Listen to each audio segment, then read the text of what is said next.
Netflix allowed its deal with Epic's movies to expire, which means subscribers will have to go elsewhere to catch high-profile films, including The Hunger Games: Catching Fire. So joining us now to dig into the future of movie streaming is Mark Spoonhour, editor-in-chief at Tom's Guide. Mark, thanks for joining us today. Oh, thank you.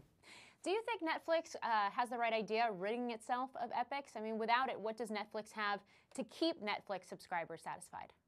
Sure. I mean, certainly the emphasis for Netflix is on original programming and exclusives. So I don't think in the short term they're going to be losing a lot. Some people going to the service searching for these films might be a little bit bummed, but there's lots of other places to get them. And it's not just Hulu. You can get them from Amazon Prime. I think the winner here is probably Hulu, and Netflix is less of a loser because what Hulu's doing is just rounding out its offerings. They're known for offering TV shows that are like the day after and catching up on programs. So now they're going to be rounding that out by offering blockbuster films and being able to justify that $7.99 price. And Mark, I think you kind of took my next question out of my mouth here a little bit, which is Hulu, the streaming service Hulu, taking its place. It's going to be running these Epix movies, as you just mentioned. What are some of your other thoughts on this? I mean, Hulu has about 10 million subscribers. What does the future hold for Hulu with this deal now? Yeah, I think for them, it's really trying to compete not just with Netflix, but Amazon Prime. And they've been known for TV. So just having movies in their arsenal, I think, is really big for them because they've become synonymous with just catching up on shows. And I think in the longer term, they might have an advantage when it comes to the TV genre in general, because if you look at Netflix, a lot of studios are sort of going away from them when it comes to offering shows like Empire and that sort of thing, because they're a little bit nervous that Netflix can eat their lunch, that people will just binge watch everything and forget about broadcast TV.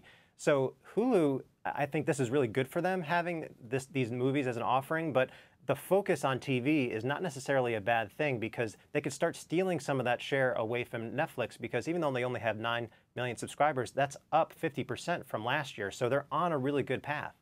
And so in light of all of that, who do you think the winner is in terms of movie streaming right now, and who do you think could become a winner? I think Netflix, when you go into 2016, for a couple of reasons. One, they have Disney coming online. So, I mean, no offense to Trekkies out there, but you know, Epix has Star Trek. Netflix is going to have Star Wars. Star Wars wins, especially when you add on top, you know, the Avengers and other Marvel superheroes that Netflix is now going to have in their arsenal. Plus, Netflix is going to really push in terms of original movies, not just programming. So they have stuff coming up from Brad Pitt and Adam Sandler. They also have the sequel coming to Crouching Tiger, which will be released both in theaters and Netflix at the same time. So when you put both, you know, the Disney stuff and their own original programming movies together, they're going to continue to be the juggernaut.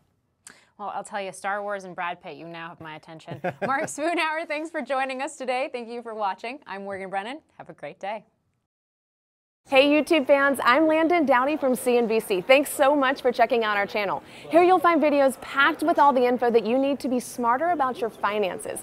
Be sure and subscribe by clicking right here, and click on all the videos around me to see CNBC's original series Young Money, Tech Bet, Kramer's Mad Money, and all the latest from CNBC.